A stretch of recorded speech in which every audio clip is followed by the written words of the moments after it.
You want to tell us marathon too? And still get informed and inspired with WAVN FM 104, AM 1240, WAVN The Trend.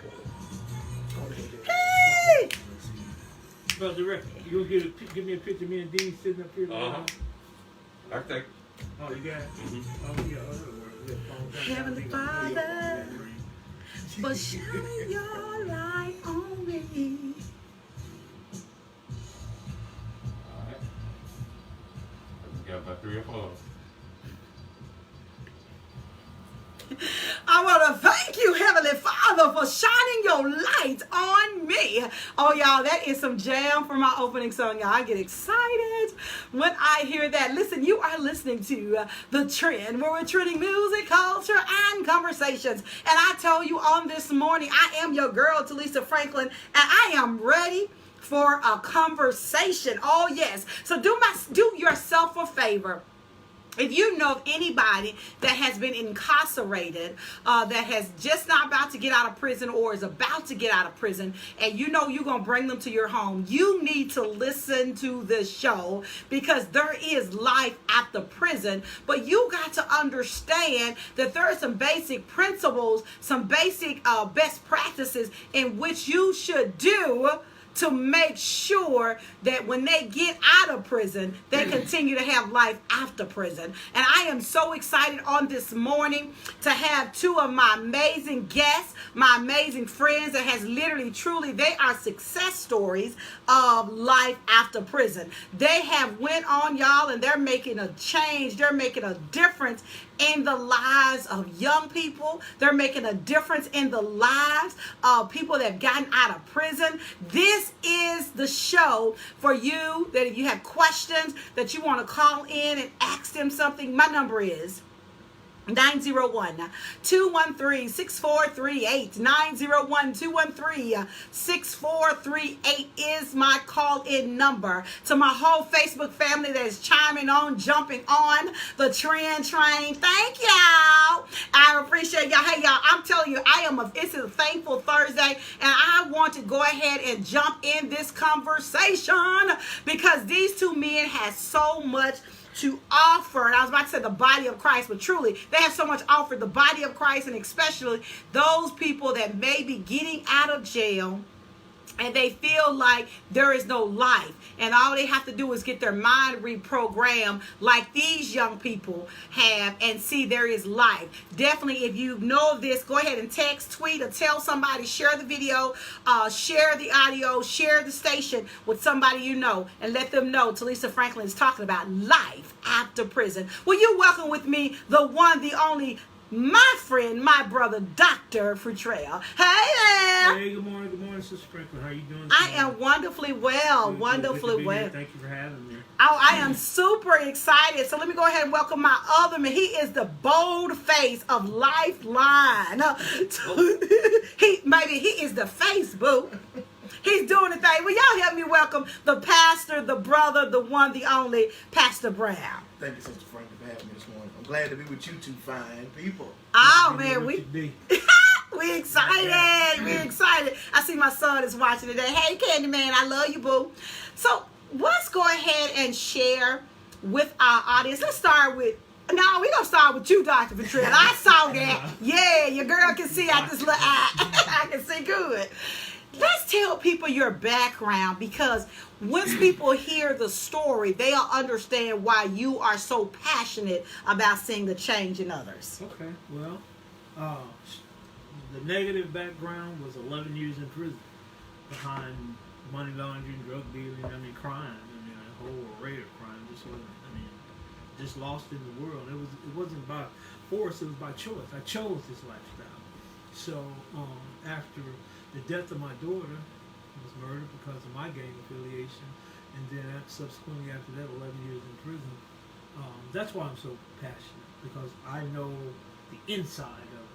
And so my whole mission now is to help men avoid first of all, the fact that closure is a myth, and to lose your child because of your behavior. There is no closure for you. There will never be closure. So that's the first thing. And then the second thing is to help our younger sons avoid the traps. I teach from my failures, not from my alleged success.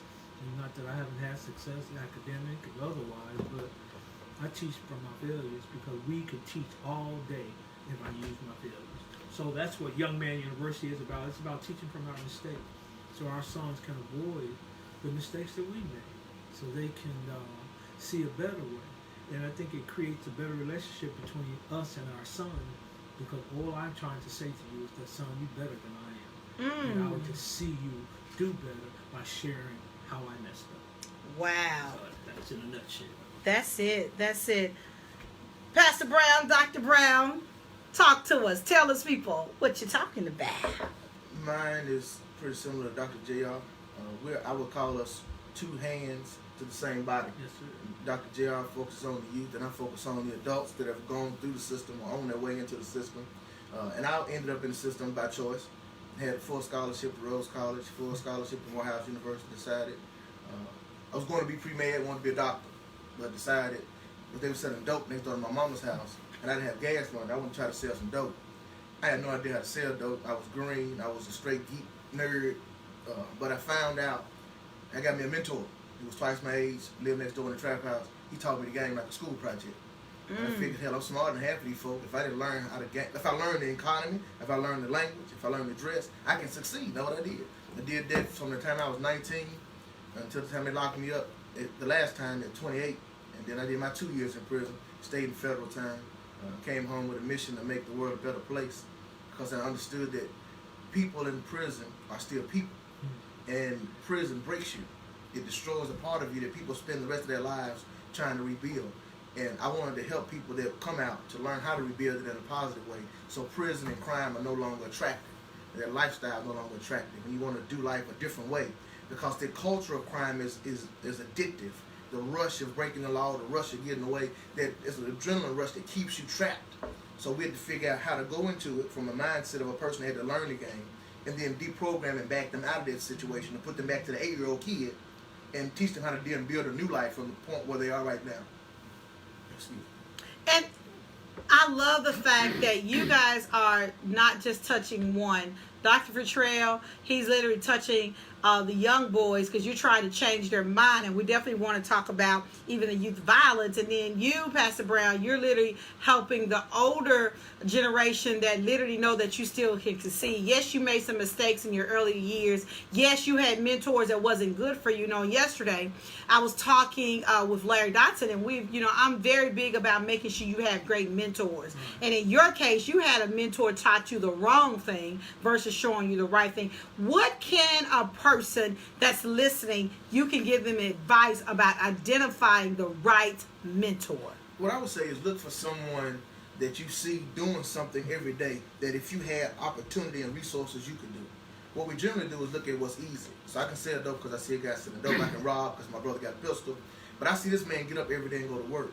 I see the car he drives. Instead of breaking in his house, introduce yourself to him and ask him how he did it. And you'd be surprised at how many men and women will teach you the way. Because one thing people love to do is talk about themselves. Absolutely. That's a great answer. So, Dr. Futrell, this is more so leered for you. We have already in the 14th day of the new year. I ain't said a new month, the new year, when many people said, y'all, we're going to have a better year. We're not going to see as many deaths, that many children's not going to die, and children's going to be creating crime. But for now, on the 14th day of January, we've already have more deaths than we have days. Yeah. Talk to that. Well, I think particularly here in Memphis, a city that's 70% black population, yet we don't control the wealth and commerce in the city reflective of that number. And I think we have an economic imbalance. It's like a chemical imbalance, and it creates negative behavior. Like a chemical imbalance, if it's not treated properly, you're going to get negative behavior out of it. And I think that's what we're seeing. And until we address that issue, our youth will go into most of the crimes that our kids are committing are somehow related to money. Mm-hmm. Money, commerce. Unless we address that issue, we're going to see violence. We created a culture of American capitalists. They see it on TV, they hear it in music, they want the stuff. And they want it right away, but if you hadn't taught them the procedure on how they earn the money, and I think the key is citizenship. Citizen may be born, but citizenship is developed. It's Oh, like okay. leadership. Leaders can be born, he's a born leader, but his leadership has to be developed and cultivated. So the citizenship. And we don't teach citizenship in its two forms. The spirit of citizenship, meaning I don't legally own it, but I live here. So like in prison, I'm going to take care of myself. Because it's where I live. I don't own the thing, but it's where my abode. Well, it's the same thing with our youth, especially. We got to teach them a sense of ownership, and then come back and teach them how to acquire legally through entrepreneurship.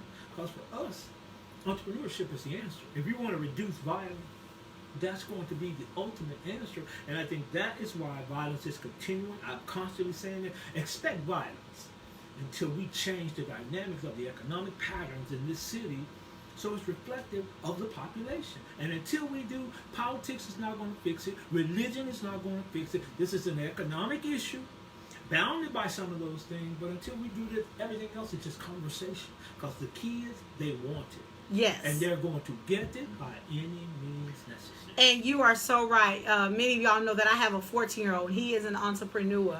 And one thing that drives him when we break down and he sees his profit, he's able to buy some of the things that he desires.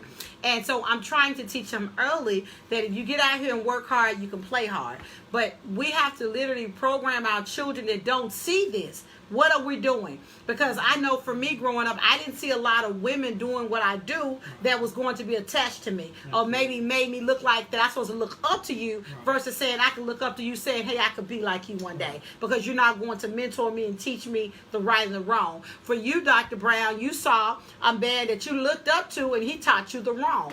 And so now you went to prison. You made all those major mistakes, and now your life mission is to help others. So what is your process for that person that's listening right now? They got a brother, they got a son, they got a sister or a mother, or somebody that's about to get into society. What would be the process you would tell them so they will not go back into the same four walls they just left out of? First thing we need to realize is people leave prison broken. I said it earlier, I said it again. You don't leave the same way you came in. Some people leave with a mindset to be different. Some people leave with a mindset to be worse. But you're not the same. And when you meet your loved one, you must take the time to get to know them again, because they're not the same person. The things that they've seen, the way you've had to put your emotions in your pocket, we don't seem emotional when things happen. Not because we don't feel them, but in prison we were conditioned. You can't show that emotion because it's weakness. I can't cry when my mama dies. No, I have to go in the unit and I have to be ready to fight. It's in case they want to take some snacks. So now I come home and my grandmother dies, and I'm the only one not crying. Now you ask me what's wrong. Didn't you love mama? Yeah, but I don't know how to express that. We need people that have receptive hearts, listening ears, and supportive spirits when we come home from prison. We don't need to be told what we need to do. We've been told it every day, every hour, forever how long we were away. We need somebody to show us some love. And stop giving me deadlines. You need a job in 30 days. You need this in 25 days. You just added more stress to a situation. This is what people don't realize. The most frightening day of my life was April the 4th, 2005. They let me go home from prison. I was in the truck, and I was scared they were going to change their mind. Wow. If you don't know, I've been held at gunpoint, I've been robbed, I've been shot at, but nothing frightened me more than them folks changing their mind. Oh my God. Wow. You said something, the light. You know, anybody know me personally, I binge watch a show. And I'm always been watching it because I'm always amazed to see the why. You know, why people do. And it's called Love After Lockup. And people fall in love with somebody in prison, and then they come home, and the person that they fell in love with is trying to adapt, and that person at home has no clue on what they're trying to do, because that person in jail told you all these great things, but now they're in the free world and they don't understand. And let me help women. Some women, I've seen women on there be in a really bad place because they thought that they were the only one that man was talking to, and they probably was not, because they probably had multiple women that's sending them money on their book. Because I tell you, I got all the way into it. So how do someone walk out of prison, a male or female, but you can speak it from a male. How do a male walk out of prison, don't know who he are, don't know who he is, already having challenges because he has nothing, but he walks out of prison and goes into a house with a young lady that he says is going to marry. So do he really want to marry her, or do he need a mama to take care of him? Right. Well, that's a part of the debriefing process. Okay. I teach a class at the Bureau of Prison, a reentry class, and this is my 15th year, and it's called Freedom Over Release. Release is a quality and an authority given to judges, lawyers, and jailers. They can physically release you. That's your physical emancipation. But freedom is a covenant established between you and God. They can't free you. That's when I was always challenging guys in my class. When I get free, when these people free me, they'll never free you, because that's not within their authority or power to do that. What they can do is facilitate your release. But you have to find the quality of freedom between you and the covenant you establish with God. And if you do not, then you just release. You're moving from one prison to the next, out that gate into another gate. So the debriefing process makes a man examine where you are. Wow. You're flawed. It's an evaluation where you meet yourself. And when you meet yourself, the coldest con in the world is to con yourself and believing a lie that you knew wasn't true in the first place. But because through repetition you continuously said it, now it becomes the reality of truth. So you got to debrief constantly. You cannot come home from prison and not debrief. So hold that thought, because when we come back, I want you and Dr. Brown to, let's talk about the debriefing, because I know with you, Dr. Futrell, you deal with a lot of the teens and young men, and Dr. Brown deals with older men and older women, because there's women that actually was in prison as well. And so just because you're a woman don't mean you ain't going to prison. They got a female prison. I remember when I started doing prison ministry, and I literally can say that ministry wasn't for me. I would have to pray for myself when I heard that door clank. Because I was like, Lord, what if they mess up and forget? I've watched all these shows. So before I can pray for anybody, y'all, I ain't going to tell no lie. Teacher's real. I pray for myself. Lord, let them know it is me. I'm free. So let me tell you, even prison ministry wasn't for me, okay? So I did it a couple times. I said, look here, Lord, there has to be another evangelistic move, but that ain't the move for me. But hey, you know you're on the right station. Y'all know y'all listen to my crazy, but Telisa Franklin right here on The Trend, where I'm trending music, culture, and conversations. Keep it locked right here to your favorite radio station, The Trend. Yeah, I did prison ministry. That went for me. That it was something about that clack of that dope. That dope. Mm-hmm. If I had to hear that dope, I know that dope. And they be like, you know, this sister, you got like, can I pray for myself first? Mm-hmm. I need them to make sure my ID on my breast. And imagine the person that hear that every day. Over and over. You were talking about them stopping that van. Yeah, bro. But see, in LA, when you get out the feds, you go to LA County, process out. Mm-hmm. So you at the last stage, there's a red light and a green light. Green light good, you going through the gate. That red light come on, you got to hold. Charge. You got to hold. Are you serious? And I'm gonna get you. So when I was gonna leave, right, they generally let you leave out at 6 o'clock. My wife, she came to pick me up on the drive. Right. So they come at 6 o'clock. They drive. So I went to the holding and said at 6. Right. They brought a busload of folks in. I didn't leave till 8:30, and they didn't tell me it's because they had a busload. I'm thinking for them 2.5 hours. I bet you talk to the Lord. I ain't never read the heart of my life. I done changed clothes. Hey, y'all, make sure y'all share this. I'm like, did they change their mind? I mean, what's happening? No, because I'm in there by myself. Funny. At the time, I'm Muslim. I'm singing old Christian spirits. Oh Lord! Did you? So you gave up? Oh, you went to Christian from Muslim faith. I was like, man, I was singing the old Christian spirits. Was like, please. And then my wife outside, she been there since 6. Don't know what happened. Oh, she cried up the store. Anybody saying nothing? And they ain't telling her nothing. I read about that so fast. They let me go. I was speaking in tongues. What you speaking? No, I was no, bro. I'm gonna come from Far City like this. I'm in the truck. She picked me up, and I'm doing this the whole way till I got across the bridge. You know what? The bridge ain't getting close to Far City. My Lord, he want to talk. Man, get the car out. Man, like, come on, man. Come on, bro. Smash. These stories is funny. Thank you, Kendrick. Yeah, Sneed told me to tell you. Yeah, I was say you hate everybody on here. I forgot. Precious, you need to call in and tell your story. You want to do, girl, you probably can't handle prison ministry. I don't know if I can, girl. Too funny. Thank y'all. Y'all make sure y'all share this. Somebody need to hear this, y'all, for real. If y'all had questions, you can go ahead and put them in the chat. Okay. We're going back in, guys. Yes, y'all know you're listening to The Trend. I am your girl, Telisa Franklin. What's up, Miss Janora Mason and all you guys that is watching me on Facebook? Listen, make sure that if you are not tuned into the Facebook page, definitely do yourself a favor. You can see all the behind the scenes and what we chatting about in between the breaks. These men, what's up, Dan? Miss Barry Leach got that new baby. Congratulations to you and your husband. Listen, I got to send a special happy birthday to this amazing man. Y'all, let me tell you.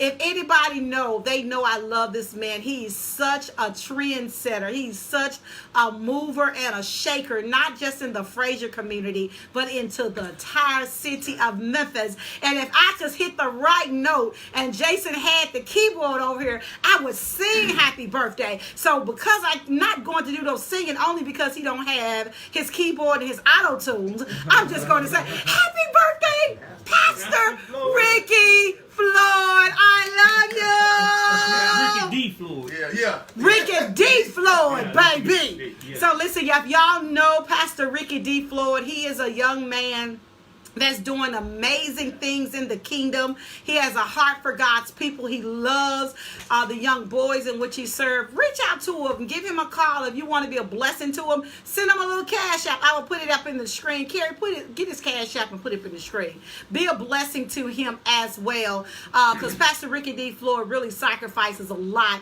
and all of us that's in this room has been impacted by him. And we love you. We love you. We love you. And remember, starting in February, you can hear the Ricky D. Floyd and the Sheila Floyd here with the Institute of Marriage every Saturday afternoon at 5 p.m.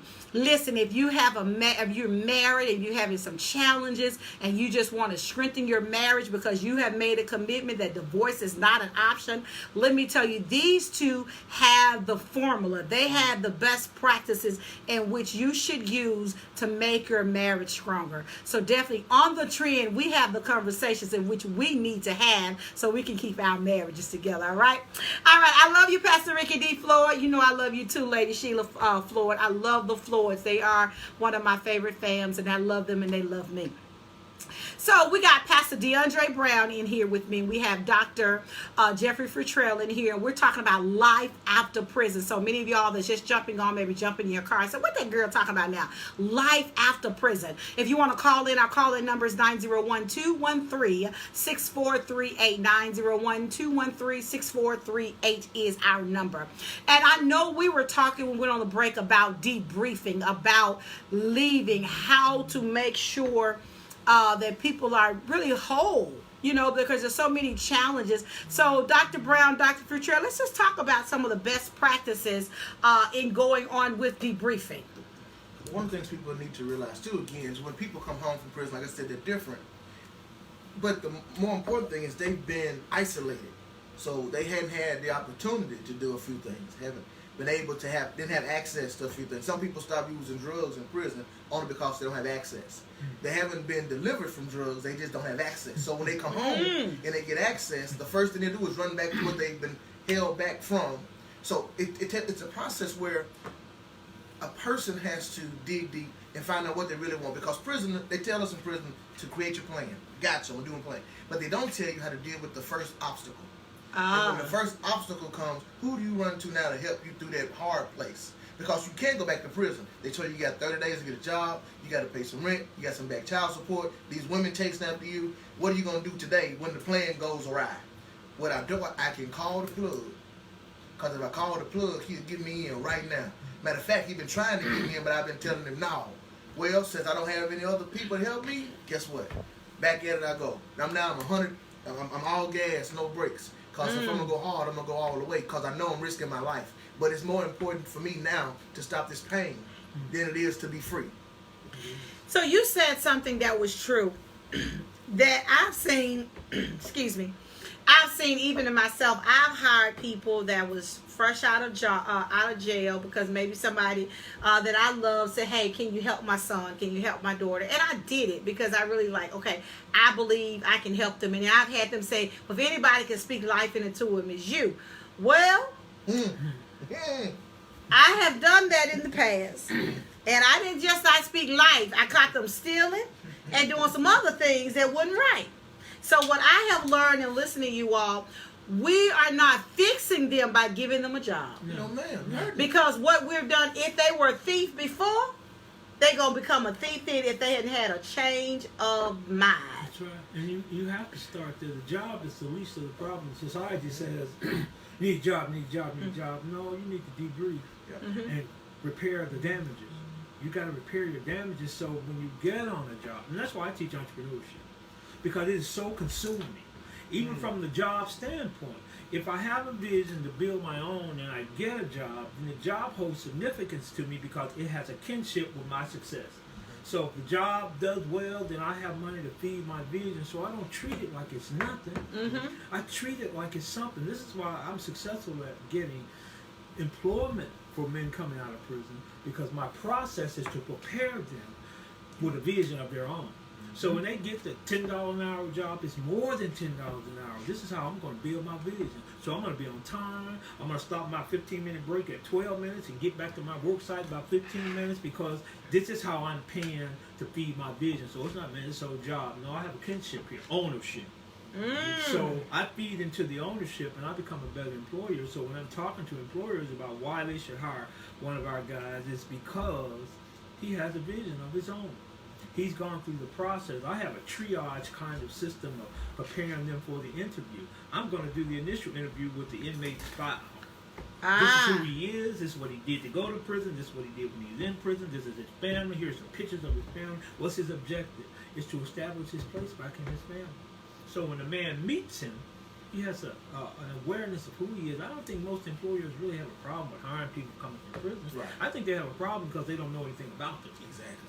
And you're asking them not to merely provide employment, but to reduce his level of employment security by bringing someone on who may have underlying issues that have not been addressed.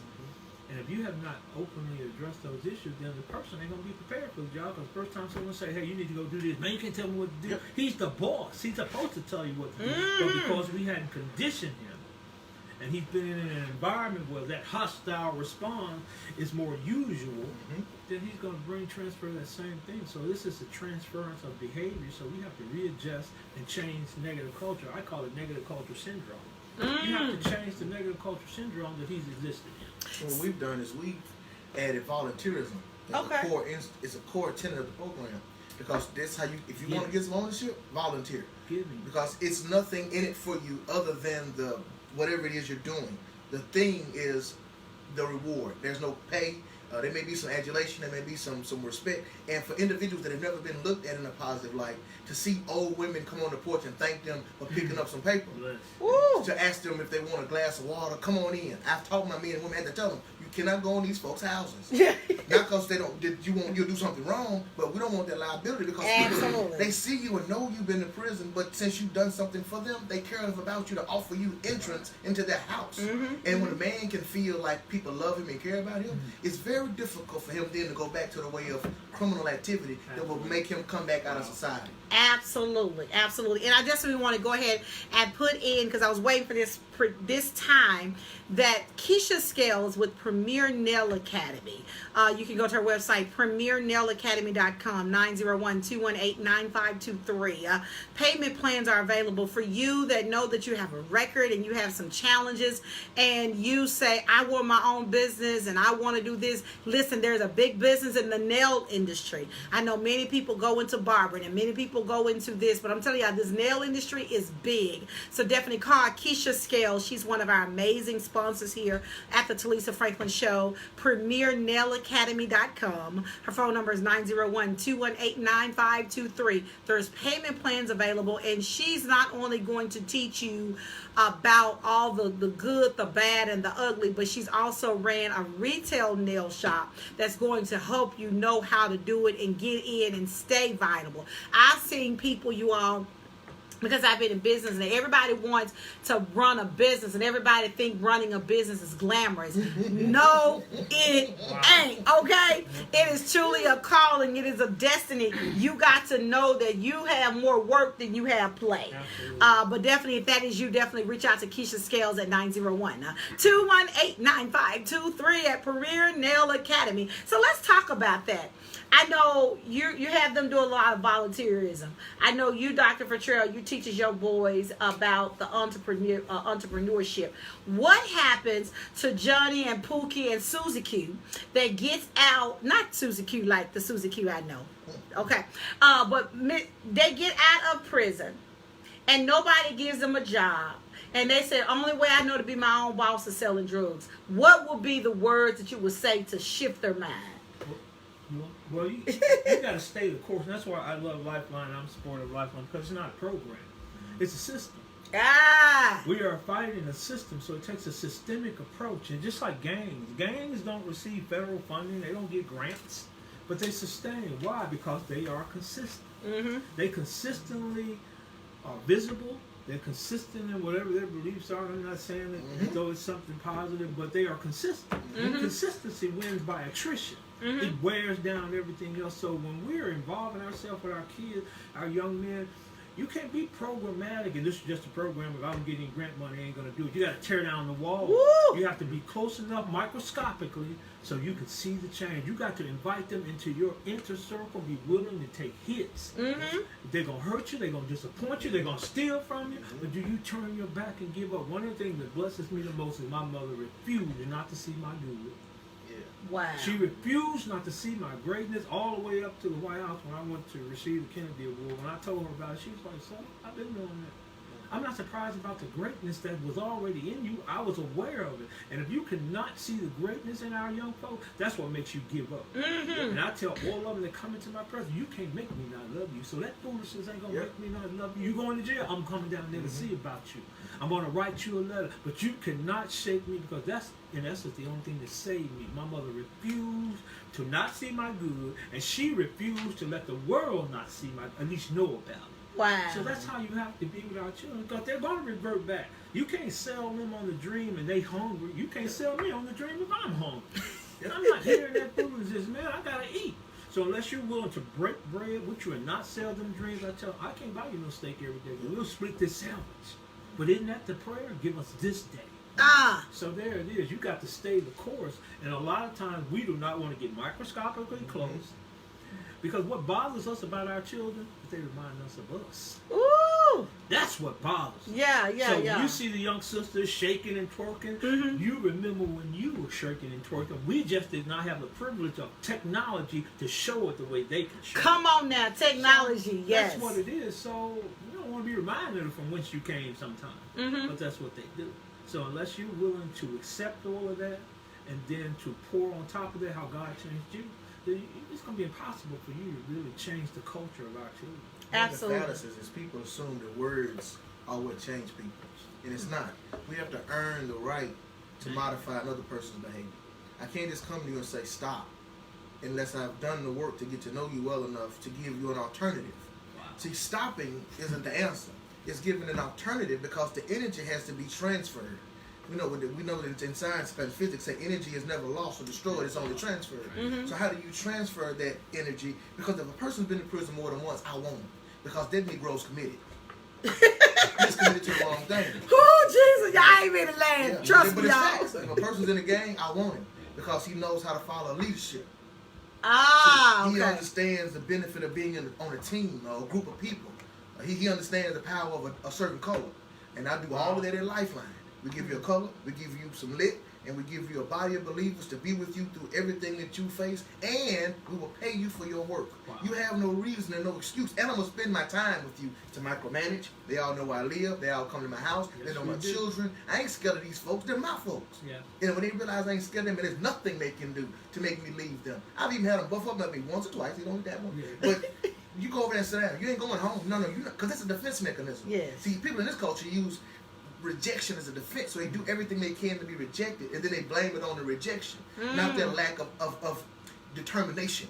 So no, you can be mad, go over there and sit down, and in 15 minutes come back over, give me a hug in front of all these people. Yeah. I don't care how tough you are, boy. Hug me. Yeah. Yeah, And, you know, because some of the boys just only want a hug because they never had a man to hug them. Hug me. Not Or kiss them tell on the me jaw. you love me. They be so ashamed. And I'm telling y'all, men that is listening to me, if you got sons, if you got nephews, today, I want you to hug on them, love on them. Don't tell me what the other culture do, because they going to hug, kiss, they going to do all that old stuff. But I'm telling you, a lot of our young boys, all they wanted was a man to say, I love you. right. And you know, All they ever wanted. the cure is in the poison. Yeah. The cure to snake bite is in the venom. Hey. So you got to go and get the antidote, but you have to be willing to stand in the venom so you can get the antidote. All the negative culture, just like with gang culture, if you analyze their literature, God's word is written in their literature. Jesus. You got to Listen. go inside of that and get the antidote Woo. so you can use that to bring about the cure. And you can keep the gang thing. It ain't illegal to be in a gang. So I'm a Crip gang member, but I ain't doing that Don't stupid bang. stuff. Absolutely. But if I follow the prescribed law based on the law, then I'm going to be a righteous, evolving man anyway. Because the law was written unbeknownst to the founders and the writers of the law. You mix God's word in your law. It was inevitable that you were going to change if you simply read that law. Wow. So- Listen, y'all, I got to take a break. We got to pay some of these bills. Listen, don't y'all forget, we got a lot of advertising specials. Go ahead and jump on the trend train, baby, where we're trending music, culture, and conversations. I am your girl, Telisa Franklin. I have in the studio two amazing men, Dr. Brown and Dr. Futrell, baby. We'll be right back after this, right here on FM 104 and AM 1240, The Trend. Oh, they don't talk about it. Y'all, these cats is in here. They don't talk You can't about commit the it. streets. You can, man, that's good.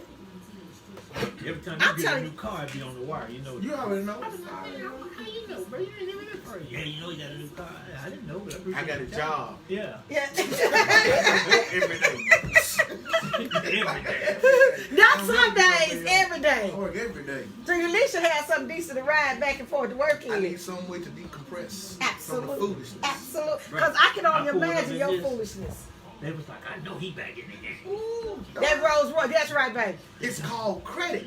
Yeah, good credit. Good credit. Good credit score. Hey. 800. I got a truck with no down payment. Good credit. You ain't 8% paying interest. 25 and 30% interest, baby. We got good credit. The credit union did It it. was late Hey. when I was getting the guy. I said, man, just take the car down. We got a copy. You had to go to the come back you Monday. can go to the I ain't have to go to the dealership. special room with the dude with the Indeed. light. Yeah. I told my wife, so we had to register the truck yesterday. I told my wife, I said, it feels so good to not have to worry about if it's in my name or not, and I can ride legit. Because when I got my other truck, I traded my old truck in, and I hadn't transferred the tags that came from Arkansas. Uh-huh. So I'm riding with the tag on the new truck, but I ain't done the legal part of Yay. paying the taxes. And I'm nervous. Yeah. So I had to go handle that yesterday, so I felt confident. Yes. But back in the day, it wasn't not even in my name. Woo. I was blocking my truck in from the repo man. I paid him to take me to the. I had the repo man take me to the ATM to pay him to leave my truck alone. Okay, y'all gotta go back in. Y'all ain't nothing like the talk conversations up in the tree, I baby. can tell I'm done with I'm this. telling you, there is nothing like the conversations that happen in the tree. Hey y'all, there's nothing like the conversations that happen here in the studio of the Trend on break. So make sure you're liking your girl on Facebook, Telisa Franklin. Listen, you are listening to the Trend 104 FM and AM 1240. And let me once again tell you, for many of you all that know that you need to do something different, you want a new lease on a career, reach out to my good friend Keisha Scales at PremierNailAcademy.com. 901-218-9523. 901-218-9523.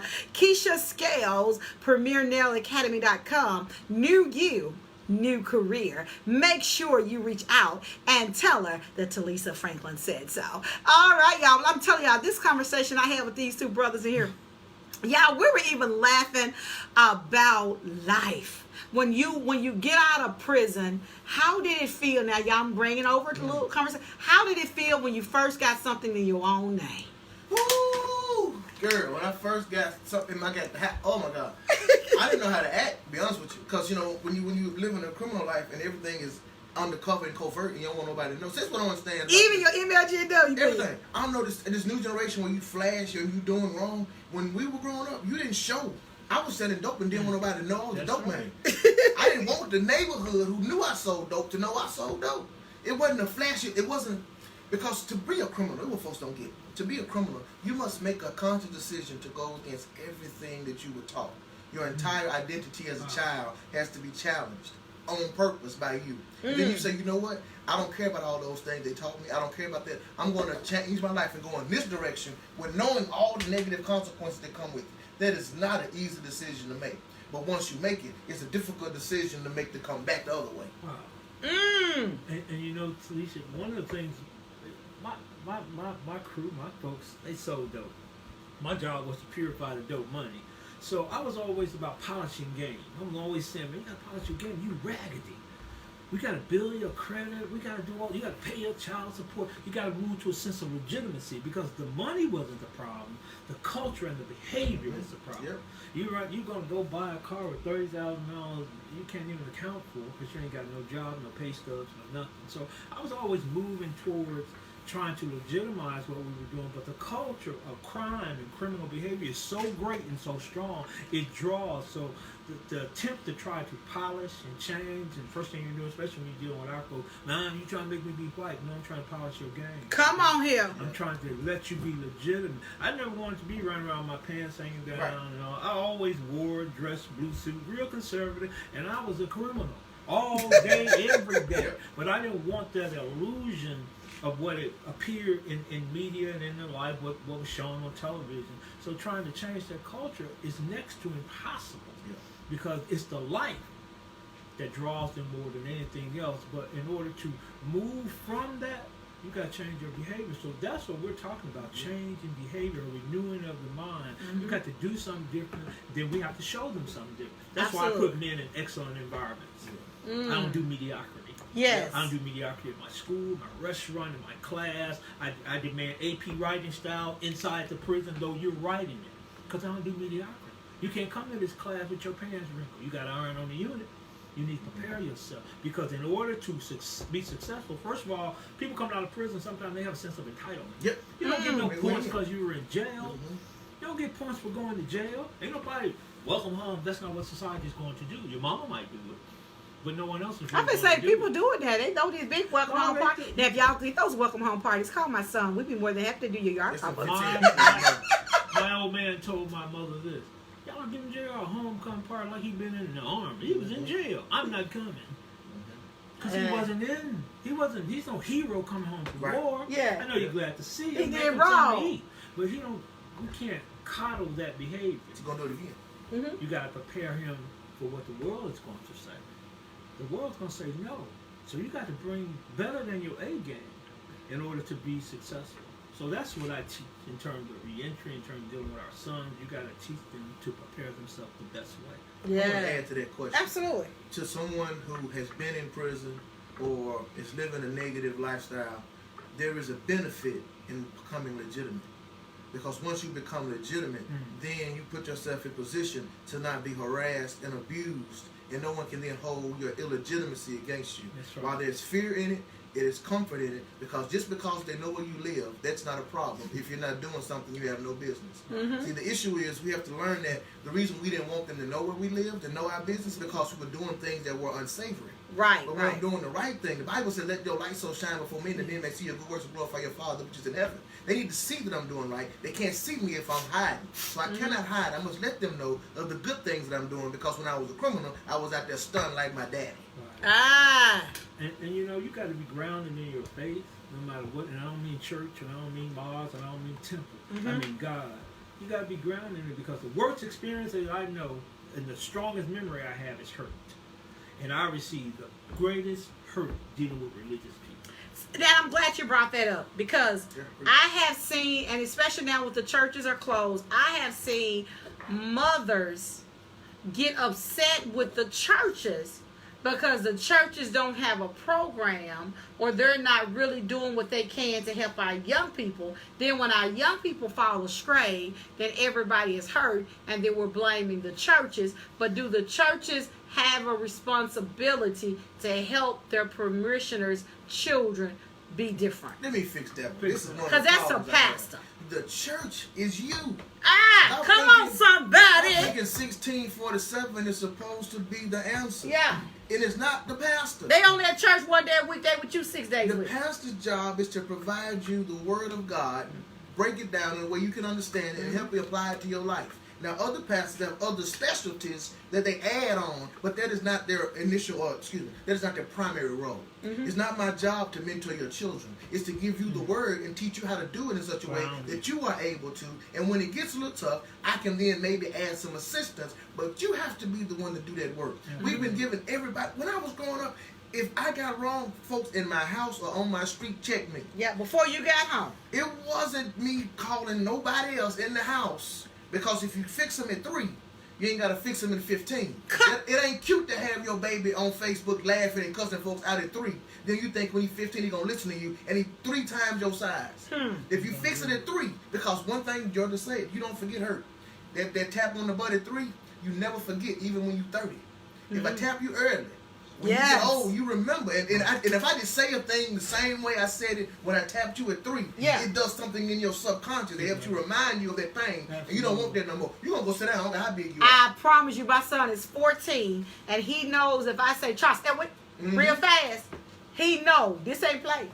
Get it right. And I'm grateful for a good kid, but he every once in a while, he'll try me because of some of his peers. And I said, now, Charles, they mama don't look like me. And he'll shift and say, oh, she crazy. Yeah. Because I want to whoop his butt, discipline him now, that when he get older, there won't nobody else have to beat my son. Right. And you know that over-reliance, we're talking about religion and church. We place so much reliance on the church. I mean, this is a God thing. Yeah. You got to center them on the faith, so if you don't, then you're going to always say what the church ain't doing. I always tell people, I don't know. They should be doing whatever they say they believe. I don't have any conversation about that. But if you ground your youth and men coming out of prison, you got to be grounded in what you say you believe in terms of what's going to help you the most, your faith. Because if you're not, then you're going to put the responsibility of your cure on everyone in society to help you be better. And that's not necessarily going to help you change. What's going to help you change is a conversation between you and God. Absolutely. And say, okay, God, what do I need to do? What's my part? What role did I play in it? What role do I need to play in the restoration of it? The sad reality is we have a lot of negative influences that are coming at our young people at lightning speed, and things that we don't even know they're dealing with. And what generally happens is people assume that since they don't understand, somebody else understands, and the church must understand. Hey. And since the church must understand because they must be connected to God, they must have some answers I just don't have. That's not fair and that's not true. And it's not fair to the pastors. There are so many male and female pastors that people are holding them accountable for what you hadn't done in your own home. And as simple as that, because I don't come home with you at night. Exactly. I don't want to. Because a lot of the kids, let me go church for a minute, y'all. I gotta go church. A lot of the kids that see mama and deacon in church be the great deacon and the great missionary, but at home you live in the Hessianary.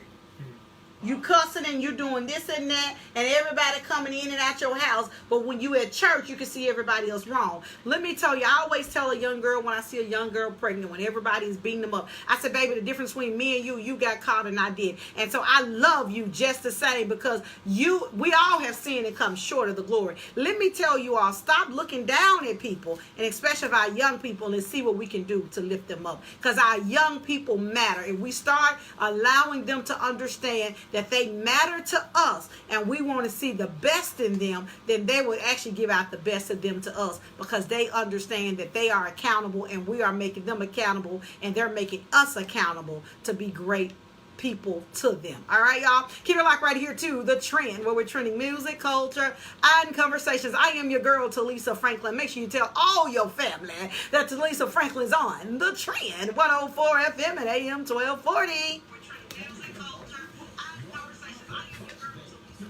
You know, you were talking about I used to have my Mexican guy take the low jack off my BMW back in the day and put it on another old car just in case I get behind on my pavement. I didn't think about Lord. that. Gang, boy, this ain't take off the whole low jack. I didn't think Stick it about that. on another car. Yeah. Yeah, I'm good. So Now, it's a I'm look just rolling. forward. Yeah, I know I'm 3 months behind. That why I got them trackers in them cars there. Yeah, now they just cut your car off. Yeah. Yeah. Yeah, they cut your car off. Because I didn't realize that one of my employees had bought a car from a dealership on Cover the Pike. And she said, oh, well, Mr. Lisa, when I don't pay it, I'll just turn it off. I said, turn it off? What is turning off your car? Cut it off in the middle of the street. Satellite. They gonna shut that joint down.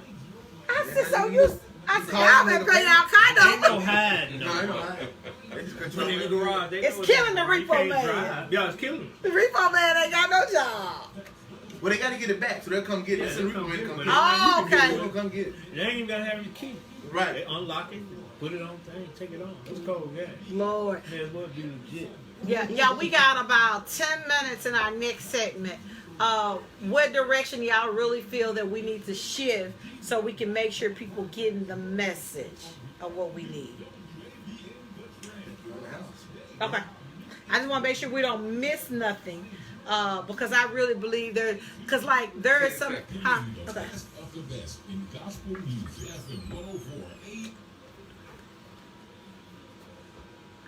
You're listening to your girl, Telisa Franklin, right here on The Trend, where we're trending music, culture, and conversation. Let me tell you, don't you dare change that dial. You know how I feel. Gorilla glue it to 104 and AM 1240 AM, y'all, because I'm telling you, we are The Trend, where we are trending music, culture, and conversation. And exactly after I get off the air, Mr. Transpiration himself is sure to cook up some inspiration for your day from 11 to 3. And one thing about Jason Clark he's going to do between 11 and 3, he's going to show Memphis some love for the noonday. Y'all, so don't you dare miss that.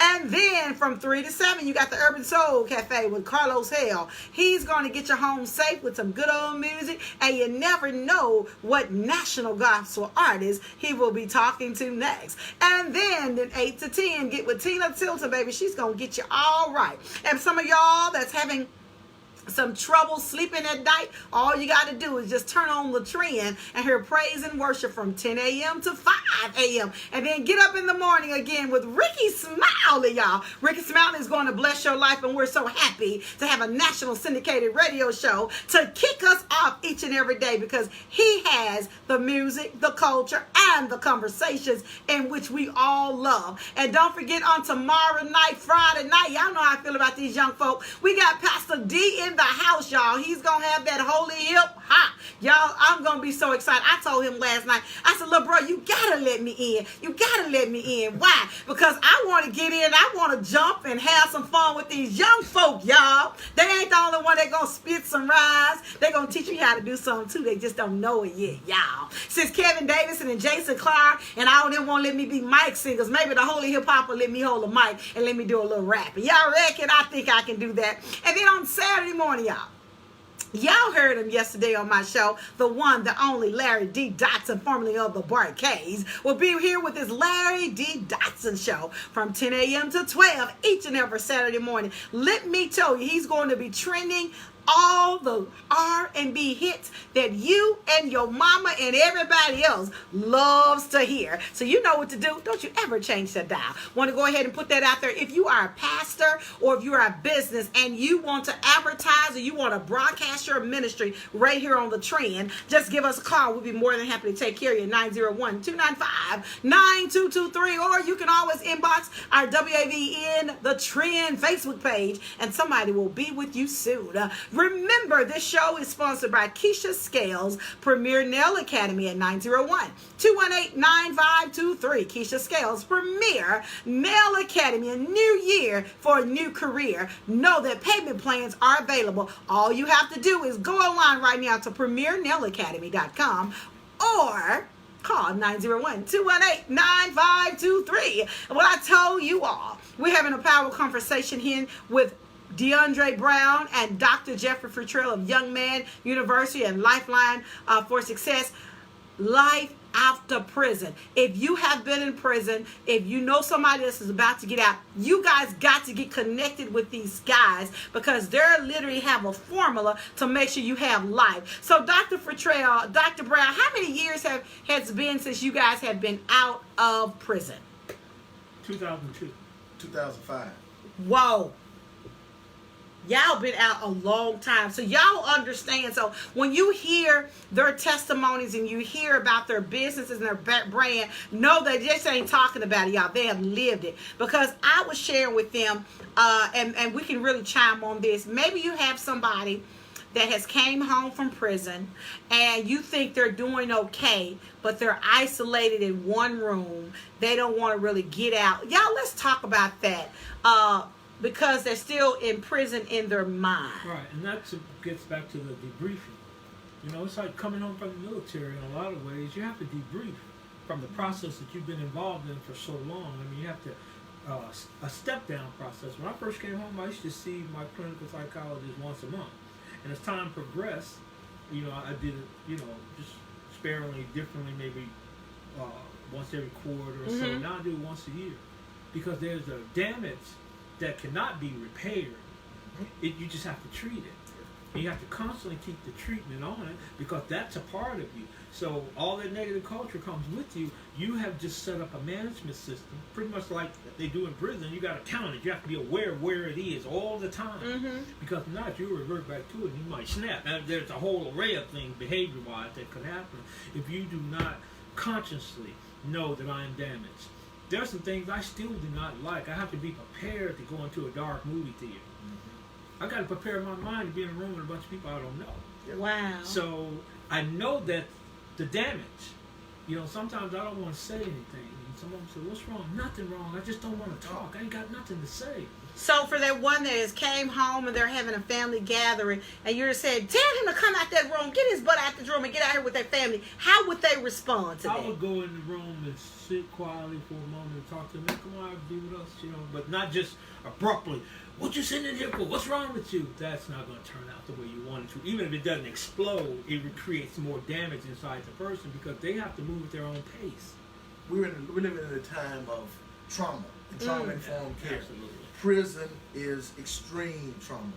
In order to survive prison, you must kill the man that went in or the woman that went in and learn how to survive in this new environment. For however long you're there. And then when you come home, you cannot be expected to just jump right back into normal life. Because I have to sleep with the television on now because if it gets quiet, I get afraid. I wake up, if the cable stops in the middle, I jump up. Because in prison, you have always had noise. If it got quiet, there was problems. And your brain is conditioned that when the noise stops, wake up to protect yourself. I roll my clothes up instead of folding my clothes in my drawer because that's what you do in prison. I made some strange food because that's what you do in prison. Instead of criticizing us because we've been damaged, learn to love us at that place. And then remember, you must get to know the new me. I'm different. I look the same, but I speak the same. I'm a different person. And if you can help me to learn who I am, and you learn who I am in the process, we can develop a stronger relationship than we had before I left. But most folks don't take the time to get to know you. The change creates strangers. When I come home from prison, you don't know me. You may know my name, you remember who I used to be, and stop trying to keep that same dude in the house. Stop talking about if used to was a rooster, we'd all be rich. It don't grow no more. Stop talking about what I used to do. Especially if I'm trying to be a different person. Because all you're doing now is re-traumatizing me over and over and over. Get to know the new me. You may find out you like that guy. Wow. Powerful words. I know you all that has been listening to the show today, you have been enlightened and you've been encouraged. For you that have a loved one that is in prison and about to be released, just keep praying for them and don't give up. And remember some of these best practices that these young men said, how to deal with him or her when they are released. Because we don't know their trauma. And one thing I forgot to add to go on. Telisa. Don't holler at them. Don't holler and don't name call. In prison, the way you start a fight is to raise your voice or to call me out of my name. That's you don't push me. You say something. Because the way I respond tells you what's up with me. If you call me and I do nothing, we can abuse you. If you don't and you fight, we can whoop you. But there's going to be a response is going to come if you holler at me or call me out of my name. Please don't do that. Wow. I hope you guys listen to that. So I know we're wrapping up. Dr. Futrell, go ahead and give me your closing words and also reach out, tell everybody how they can get connected to you. Okay. Well, my phone number is 901-825-3326. Best number to get me on. I'm not an important person, so you can call me. I'm going to call you back. But it's Young Man University, YMU Academy, and the Office of New Citizenship. And that's what we do. We prepare men, and we prepare our boys. We prepare our sons with our mistakes, and we prepare our men with our patience.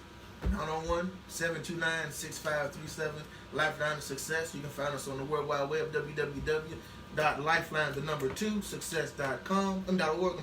We're on Facebook and Twitter. And we serve individuals that have felony convictions, either incarcerated, coming home, or that have never gone to prison but have been on probation or parole. All right, y'all. This has been an amazing show. Thank you so much, guys. I appreciate y'all hanging out in the Trend studio with the girl, Telisa Franklin, on this morning. Definitely, we want to remind you that our show, Telisa Franklin Show, is brought to you by Keisha Scales of Premier Nail Academy, 901-218-9523. It is a professional nail academy to learn the entire business. Remember, there are payment plans available. If you have a brand, if you have a business, and you want to sponsor the Telisa Franklin Show or any of our shows here, all you have to do is reach out to us on Facebook, or you can reach out to us on our website, WAVN The Trend, and we'll be more than happy to have an account executive reach out to you ASAP. Remember, y'all, I love you. Absolutely, positively, nothing you can do about it. Make today your best day ever. Make this second the best.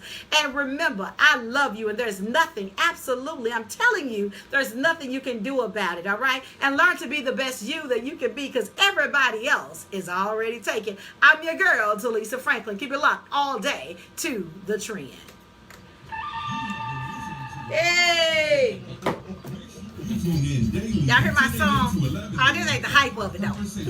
Thank y'all, everybody. Y'all want to say something? Thank y'all for tuning in. Thank you. Thank you. Appreciate Pray it. for us. Definitely. They need much prayer, baby. Much prayer. Much prayer. Hey! That's my song, y'all. Shining your light on me. Hey! That's that bad producer right there. Produce. Hey! Hey! For shining your light on me. I thank you, God. All right, love. Thank y'all. I love you. I love you. I'll go. Thank you so much, Lady Beverly. Thank you, Donna. Thank you, Dara Richmond. Thank you, Carrie. Y'all, they're saying amazing show. Lavelle, he says broken crayon, still color. Show do. Y'all told me y'all have to go back on the page. Thank y'all so much for hanging out with your girl and these amazing cats right here on The Trend.